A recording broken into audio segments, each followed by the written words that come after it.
चलो देखो फिजिक्स का मोशन चैप्टर पार्ट 4। तुम लोगों को मोशन गति बतला दिए हैं कितने तरह का गति होता है। लेकिन एक चीज बोलो तो, जैसे मान लो पटना से रेलगाड़ी खुलती है या हम लोग कहीं भी मोटरसाइकिल से जा रहे होते हैं तो बोलेंगे कितना दूर गया है, उसके पास मोबाइल है, तो क्या आंसर होगा। यानी ये बतलाना जरूरी है ना, जो किस स्थान से कहां तक। अगर मान लो यहाँ पर कोई स्थान है ए और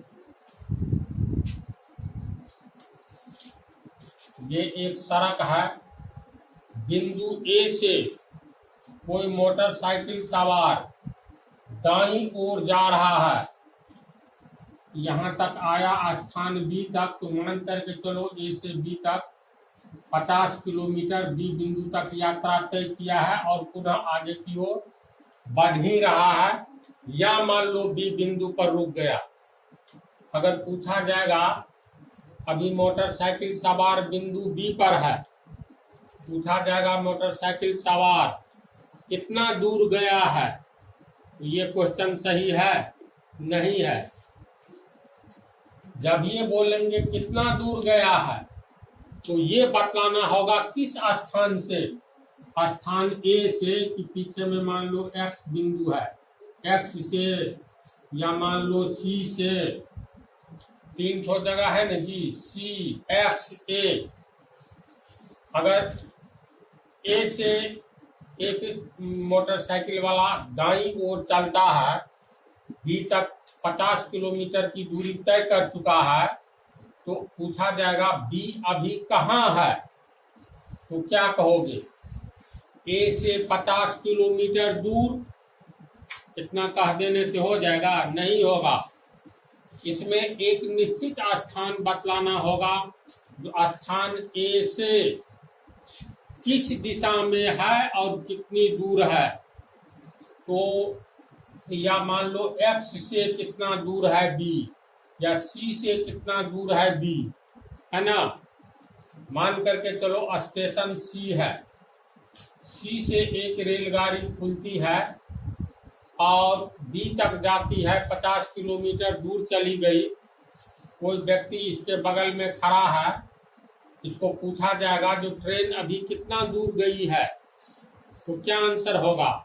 कहां से कितना दूर, जहां से यात्रा प्रारंभ की है वहां के बारे में बतलाना होगा ना। तो जब कोई पिंड गतिशील रहता है तो ऐसी स्थिति में जिस बिंदु से वह गति प्रारंभ करता है या जिस बिंदु से अपनी यात्रा प्रारंभ करता है, उस बिंदु को हम लोग कहेंगे रेफरेंस पॉइंट, निर्देश बिंदु या ओरिजिन, मूल बिंदु कहेंगे। समझा।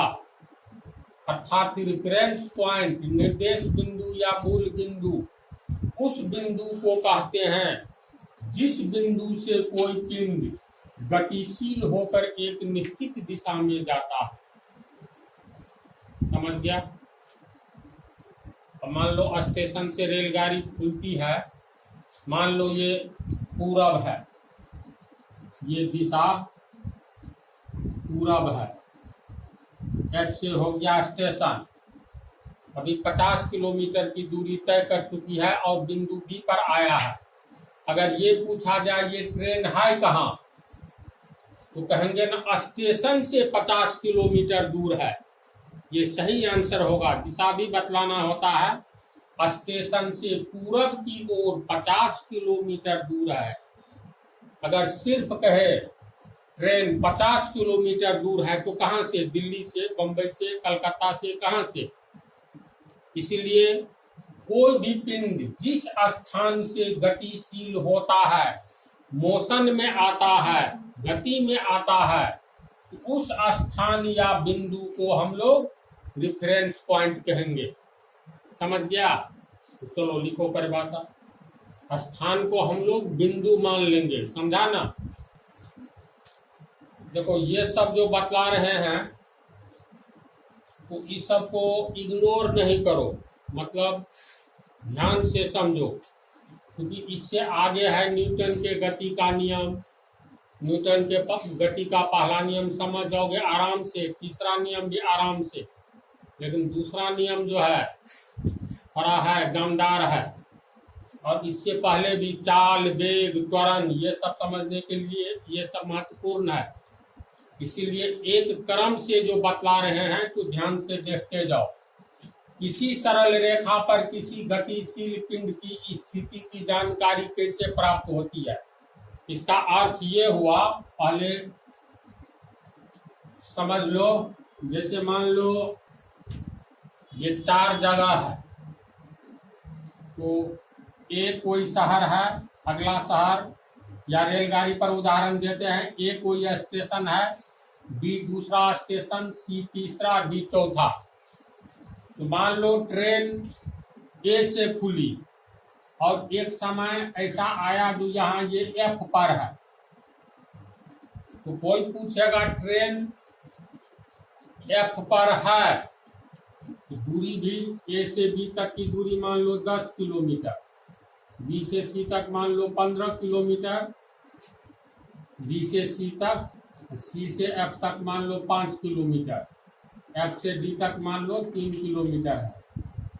अगर ट्रेन और दिशा भी मान लो, ये मान करके चलो उत्तर है, नॉर्थ,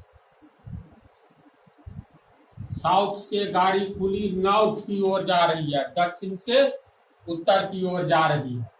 अब अगर ट्रेन मान लो बिंदु एफ पर है, पहुंच चुकी है, कोई पूछेगा ट्रेन कितना दूर गई है, तो क्या जवाब होगा? सबसे पहले तो इस सरल रेखा पर एक मूल बिंदु हमें खोजना होगा। जो ट्रेन मान लो भले ही ए से खुले, ए से होकर बी स्टेशन पर आती है, फिर सी पर आती है, फिर एफ पर, तब डी पर होते हुए आगे की ओर जाएगी। तो जिस समय ट्रेन मान लो बिंदु एफ पर है, स्टेशन एफ पर है, कोई पूछे ट्रेन कितना दूर चली है, तब यहाँ पर 2 बात होगी, या ट्रेन कहाँ पर है, ट्रेन की स्थिति क्या है। तो यहाँ पर क्या जवाब होगा? यहाँ पर कई जवाब हो सकता है। ट्रेन स्टेशन सी से उत्तर की ओर, ये उत्तर है, उत्तर की ओर 5 किलोमीटर है ना जी। ये सी को अगर हम मूल बिंदु मान ले, तो सी से ट्रेन की स्थिति कैसे बतलाओगे? तो सी से 5 किलोमीटर दूर उत्तर की ओर ट्रेन है, बतलाना होगा। या ये भी कह सकते हैं, अगर बी को मूल बिंदु मान ले और एफ पर ट्रेन है, तो ये है 15 और 5 20 हुआ ना, तो कहेंगे स्टेशन बी से 15 और 5 20, यानी 20 किलोमीटर दूर उत्तर की ओर ट्रेन है। उसमें क्लियर हो गया कहाँ से? तो स्टेशन बी से कितना किलोमीटर दूर? तो 20 किलोमीटर दूर। किधर? तो उत्तर की ओर। तब बिल्कुल क्लियर हो गया, जो ट्रेन स्टेशन बी से उत्तर की ओर 20 किलोमीटर है। अगर हम लोग मूल बिंदु ए को मान लेते हैं और स्टेशन एफ पर ट्रेन है, तब ट्रेन, गतिशील ट्रेन की स्थिति कैसे पता करेंगे? ए को मूल बिंदु मानेंगे तो कहेंगे 10 और 15 25 और 5 30, कहेंगे स्टेशन ए से 30 किलोमीटर उत्तर की ओर ट्रेन है, कहेंगे। तो किसी सरल रेखा पर किसी गतिशील पिंड की स्थिति, यहाँ पर ट्रेन पिंड हो गया, गतिशील पिंड की स्थिति की जानकारी कैसे प्राप्त होती है? इसके लिए हम लोगों को 2 बातों पर ध्यान देना होगा। पहला, जिस सरल रेखा पर पिंड गतिशील है उस सरल रेखा पर कोई मूल बिंदु मानना होगा, पहली बात। दूसरी बात, जिसको मूल बिंदु मानेंगे वहां से दिशा सहित हमें दूरी बोलना होगा। जैसे बी को मानेंगे मूल बिंदु तो 15 और 5 20। अगर बी को मूल बिंदु मानेंगे तो कहेंगे ट्रेन एफ पर अगर है तो मूल बिंदु बी से उत्तर की ओर 20 किलोमीटर ट्रेन है, कहेंगे। क्वेश्चन को समझा क्या कह रहा है? तो किसी सरल रेखा पर गतिशील पिंड की स्थिति की जानकारी हमें दो बातों से होती है। पहली बात, जिस सरल रेखा पर पिंड गतिशील है उस सरल रेखा पर सबसे पहले हम कोई मूल बिंदु चुनेंगे। दूसरी बात, उस मूल बिंदु से दिशा एवं दूरी के बारे में बतलाना होगा और इन्हीं दो बातों के आधार पर किसी गतिशील पिंड के बारे में पता चल जाता है ना? बोलो। जब ट्रेन में मान लो हम लोग बैठे रहते हैं तो मान लो बी से दरभंगा में ट्रेन पकड़े, पटना जाना है, पी से पटना, तो बीच में कई सारे स्टेशन आएंगे। मुख्य स्टेशन मान लो एस से समस्तीपुर और बी से बरौनी, बीच में तो बहुत स्टेशन है। तो दरभंगा से ट्रेन खुली, ये पश्चिम की ओर जा रही है, दरभंगा से पश्चिम पटना है भी। तो जिस समय वह गाड़ी बरौनी में हम लोग रहेंगे, गाड़ी में बैठे हुए, और दरभंगा से बरौनी मान करके चलो 100 किलोमीटर है, तो जिस समय हम लोग बरौनी में रहेंगे तो अपने में बात करेंगे ट्रेन कितनी दूरी तय की है, तो कोई कहेगा 100 किलोमीटर। तो कहाँ से? पटना से 100 किलोमीटर की, समस्तीपुर से कि दरभंगा से? क्योंकि दरभंगा में हम लोग बैठे हैं, समस्तीपुर वाला तो समस्तीपुर से दूरी देखेगा ना, जो दरभंगा में बैठेगा तो कहेगा दरभंगा से 100 किलोमीटर दूर पश्चिम की ओर हम लोग हैं, कहेगा। जो समस्तीपुर में बैठेगा वो क्या कहेगा? मान लो यहाँ से 40 किलोमीटर है बरौनी, अब जितना हो अलग बात है, लेकिन मान लो तो समस्तीपुर में बैठा हुआ लड़का इसमें ट्रेन में जो रहेगा किसी बौगी में, कहेगा हम लोग कितना दूर आए हैं, तो समस्तीपुर से पश्चिम 40 किलोमीटर दूर हम लोग अभी हैं। समझ रहे हो? तो किसी सरल रेखा पर किसी गतिशील पिंड की स्थिति की जानकारी कैसे प्राप्त होगी? तो सबसे पहले जिस सरल रेखा पर पिंड गतिशील है उस सरल रेखा पर कोई मूल बिंदु चुनना होगा। दूसरा, मूल बिंदु से किस दिशा में और कितनी दूरी पर है, तो दूसरी जानकारी ये चाहिए। तो क्वेश्चन को समझा और आंसर को तो चलो लिखो। इसी बात को हम लिख दिए हैं। जिस सरल रेखीय मार्ग पर पिंड गतिशील है उस सरल रेखीय मार्ग पर कोई मूल बिंदु चुनना पड़ता है, पहली बात। दूसरी बात, पुनः मूल बिंदु से गतिशील पिंड की दूरी और दिशा बतलानी पड़ती है। अब इसी में देखो, मान लो ये वो है ऑरिजिन पॉइंट, मूल बिंदु, इसको तो लोग लिख लो तो तब समझाते हैं। चलो देखो, मान लो ये वो है मूल बिंदु, उसमें याद क्या रखना है? मूल बिंदु से दाईं ओर की दूरी धनात्मक होगी और मूल बिंदु से बाईं ओर की दूरी ऋणात्मक होगी। तुम लोग को ग्राफ बतलाया है ना, याद करो। मूल बिंदु से एक्स एक्सिस पर दाईं ओर की दूरी, एक्स का प्लस मान होगा, बाईं ओर का माइनस। तो जब किसी सरल रेखीय मार्ग पर हम लोग कोई मूल बिंदु चुनेंगे, मूल बिंदु से दाईं ओर की दूरी धनात्मक और मूल बिंदु से बाईं ओर की दूरी ऋणात्मक होगी। इसको याद रखना है, समझाना। वो हो गया ओरिजिन पॉइंट, 5 किलोमीटर लिया है डिस्टेंस। मान लो कोई पिंड, ये समझ गया ना जो अभी बतलाए।